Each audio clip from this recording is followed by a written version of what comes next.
Assalamualaikum warahmatullahi wabarakatuh. Perkenalkan, nama saya Kamila Ramasyoki dari kelompok 20 Statistika 2 shift 1 dengan NIM akhir 020. Jadi di sini nomor 1, PT Siko Lentera Abadi ingin mengevaluasi apakah terdapat perbedaan kinerja di antara 4 aplikasi pengolahan dokumen yang sering digunakan oleh karyawan mereka, yaitu Excel, POM-QM, RStudio, dan Minitab. 10 karyawan diminta untuk menguji keempat aplikasi tersebut dan memberi penilaian dari 1 hingga 5 berdasarkan kemudahan penggunaan. Tabel 1 menunjukkan hasil penilaian karyawan terhadap kinerja aplikasi pengolahan dokumen. Lakukan pengujian untuk menentukan apakah terdapat perbedaan kinerja di antara aplikasi pengolahan dokumen tersebut. Gunakan alfa yaitu adalah 0,05. Di sini ada tabel 1 yaitu penilaian kinerja aplikasi pengolahan dokumen. Ada sampel penilaian kinerja, di sini ada aplikasi Excel, POM-QM, RStudio, dan Minitab yaitu sampel dari 1 sampai 10. Di sini ada penilaian kinerja dari keempat aplikasinya.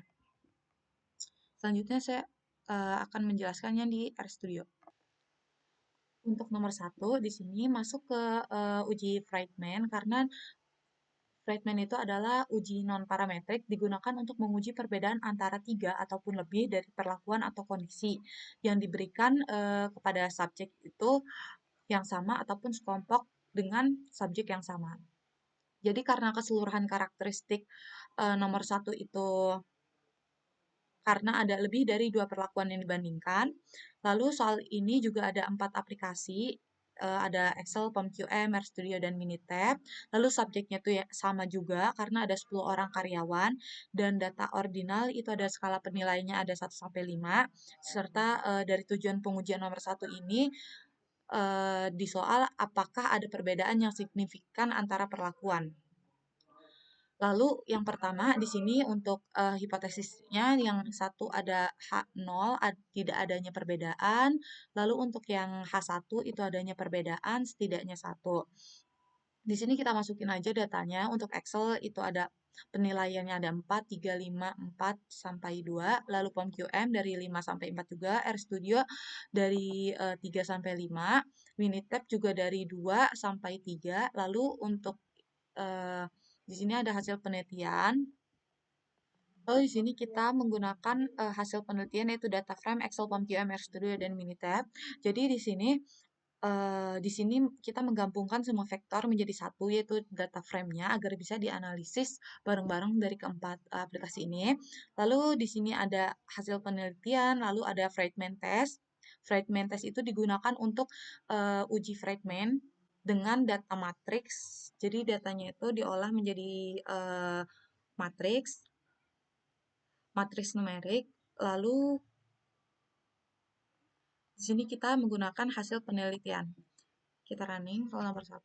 Jadi dihasilkan bahwa di sini ada data matriks hasil penelitian, chi-squared-nya ada 6,84 dan df-nya ada 3 dan p-value-nya adalah 0,07718. Di sini ada berupa matriksnya, matriks ada di sini ada sampelnya 1 sampai 10, di sini ada penilaiannya, ini berupa matriks, lalu di sini adalah berupa hasil dari uji Friedman-nya.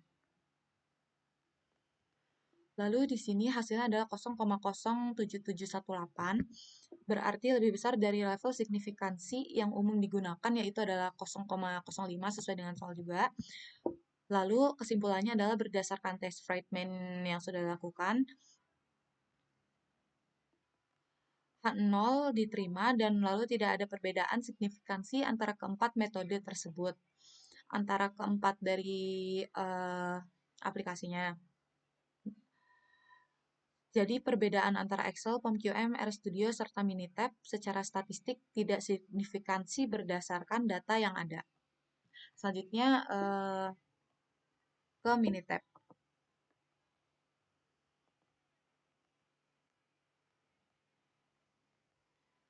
Di sini hasilnya juga sama, yaitu ada p-value-nya adalah 0,077.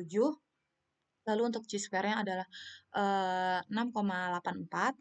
Kita di sini menggunakan Friedman dari statistik, lalu non-parametris karena dari nomor 1 ini adalah menggunakan uji non-parametrik, lalu kita di sini ada Friedman dan tinggal masukin datanya aja. Di sini ada deskripsi statistiknya, ada software, median, sama sum of ranks.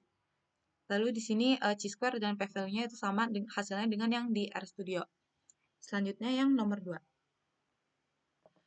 Seorang direktur rumah sakit ingin mengetahui kepuasan pasien terhadap pelayanan fasilitas rawat inap yang disediakan. Diasumsikan bahwa pasien yang mendapat layanan dengan baik akan memberikan nilai kepuasan yang lebih tinggi. Terdapat 3 kelompok pasien yang dibedakan berdasarkan kelas rawat inap yang mereka pilih, yaitu pasien yang memiliki kelas ekonomi, pasien yang memiliki kelas bisnis, dan pasien yang memilih VIP. Direktur rumah sakit pun mengambil 24 sampel pasien yang diberikan menjadi 3 kategori tersebut. Data kepuasan pasien berdasarkan survei telah dicatat dalam 2 tabel berikut, dengan taraf keberartian senilai 0,05 untuk menguji hipotesis apakah terdapat perbedaan yang signifikansi dalam tingkat kepuasan antara pasien kelas ekonomi, kelas bisnis, serta VIP. Di sini ada tabel hasil kepuasan pasien terhadap layanan fasilitas rawat inap. Ada kelas ekonomi, kelas bisnis, serta VIP dari hasil kepuasannya. Di sini ada ratingnya, ada kelas ekonomi 65 hingga VIP yaitu adalah yang terakhir ada 84. Untuk yang soal nomor 2, ini masuk ke dalam uji Kruskal-Wallis. Kenapa? Karena uh, pertama itu terdapat lebih dari 2 kelompok independen, yaitu ada 3 kelompok. Di sini ada pasien kelas ekonomi, kelas bisnis, serta VIP. Lalu yang kedua, itu setiap kelompok terdiri dari responden yang berbeda. Jadi dari kelas ekonomi, bisnis, serta VIP ini memiliki responden yang beda-beda dari ketiga kelasnya.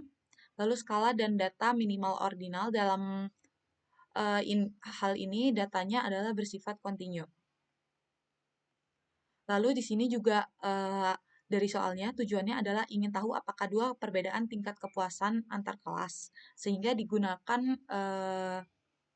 dalam bentuk Kruskal-Wallis. Selanjutnya saya akan menjelaskan yang di RStudio.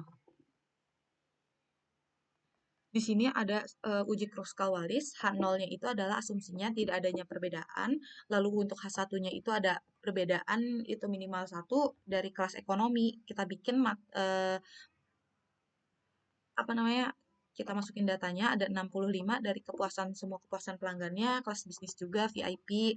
Kita input semua datanya, kita definisikan, lalu kita menggunakan sintaks Kruskal test dari list kelas ekonomi, bisnis, dan VIP. Kita running dulu. Lalu di sini Kruskal test itu tuh digunakan untuk melakukan uji Kruskal-Wallis dengan versi non-parametrik sesuai dengan jenis ujinya dari yang ANOVA satu arah. Dan di sini menggunakan list karena data akan dimasukkan dari kelompok-kelompok yang dibandingkan, yaitu ada 3 kelasnya. Di sini dihasilkan bahwa Kruskal-Wallis chi-square-nya adalah 19,565 dan df-nya adalah 2, p-value-nya adalah sekian 5,642. Jadi di sini saya akan menjelaskan hasilnya. Jadi dari Kruskal-Wallis square-nya itu adalah 19,565, itu adalah nilai statistik yang dihitung dari data. Jadi ketika semakin besar nilai Kruskal-Wallisnya, maka semakin besar kemungkinan ada perbedaan antara kelompok-kelompok yang dibandingkan. Untuk DF itu singkatan dari Degrees of Freedom ataupun derajat kebebasan. Itu merupakan ukuran yang digunakan dalam perhitungan statistik yang menunjukkan berapa banyak nilai yang bebas untuk berubah. Lalu untuk p-value itu adalah probabilitas hasil dari yang didapatkan. Selanjutnya yang di Minitab.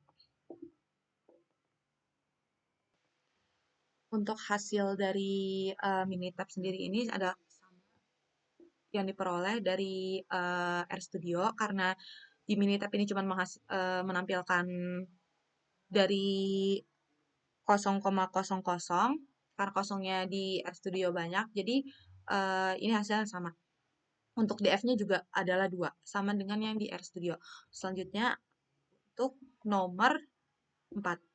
Untuk selanjutnya yaitu adalah nomor 4, seorang peneliti ingin mengetahui apakah tingkat pendidikan mempengaruhi preferensi dalam pemilihan jenis makanan. Sebanyak 250 partisipan diminta untuk memilih preferensi makanan di antara 4 kategori, yaitu makanan cepat saji, makanan tradisional, makanan sehat, dan makanan vegetarian. Diperoleh data hasil survei pada tabel 4. Di sini ada hasil survei preferensi memilih makanan. Di sini ada tingkat pendidikan dari SMA, S1, S2 hingga ada total. Jenis makanan di sini ada 4. Cepat saji, tradisional, sehat, serta vegetarian. Ini adalah totalnya. Lalu di sini adalah total dari cepat saji tradisional. Lalu di sini ada total dari SMA, S1, dan S2. Saya akan menjelaskan yang di RStudio terlebih dahulu. Untuk yang nomor 4 ini masuk ke dalam uji Chi-square karena untuk mengetahui apakah ada hubungan antara tingkat pendidikan dan preferensi makanannya. Di sini untuk nomor 4, di sini kita menggunakan uji Chi-square, kita harus mendefinisikan datanya dalam bentuk matriks. Di sini matriksnya ada datanya dari soalnya dari SMA, S1 hingga S3, and row. Jadi di sini kita harus mendefinisikan dari row-nya sendiri itu ada 3, lalu and row-nya untuk by row-nya itu di sini ada true. Kenapa? Karena diisi secara baris per baris, row by row. Jadi data akan diisi mulai dari baris pertama, kemudian dari kedua hingga ketiga. Kalau misalkan dia false, itu data diisi secara kolom per kolom. Lalu di sini kita menggunakan dim names dan di sini menggunakan CSQ test dari data definisi data yang sebelumnya sudah didefinisikan. Di sini struktur data dalam matriks sesuai dengan yang di SMA, S1, dan S2 akan digunakan CSQ test data untuk melakukan uji Chi-square pada data.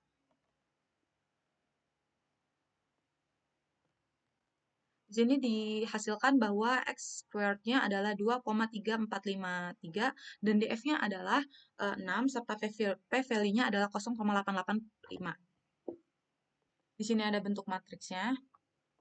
Lalu di sini ada X squared, itu adalah nilai statistik dari Chi-square dari data SMA, S1, dan S2-nya ini yang dihitung dari data. Jadi semakin besar nilai, maka semakin besar kemungkinan ada hubungan antara variabel-variabel yang dibandingkan.